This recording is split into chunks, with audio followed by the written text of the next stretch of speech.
Walang trabaho madali.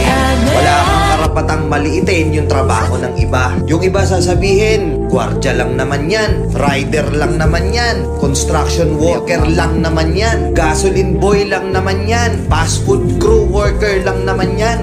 Pucha, nagkaroon lang tayo ng maganda-gandang klase ng trabaho. Akala na natin kung sino na tayong entitled sa mundong to. Minamaliit natin yung mga taong mas mabababa yung sahod sa atin.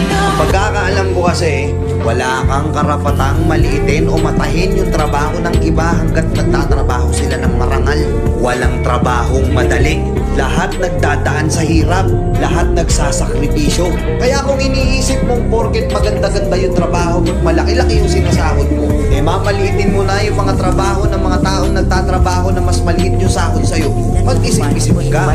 Baka bawiin sa'yo yan. Baka biglang bumaliktad yung mundo at sila naman yung umangat. Kahit anong trabaho mo, magpakumbaba ka pa rin. Bilog ang mundo, hindi palagi nasa taas ka. Kaya hanggat maaari sa lahat ng oras, magpakumbaba ka.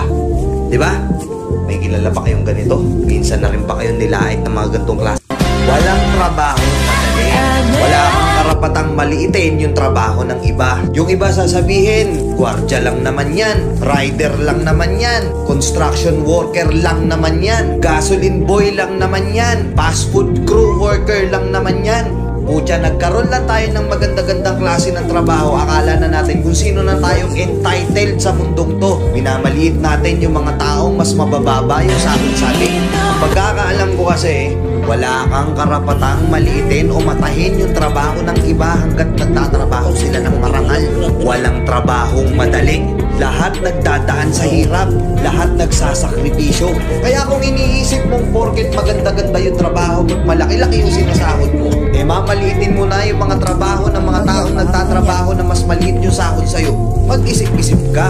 Baka bawiin sa'yo yan. Baka biglang bumaliktad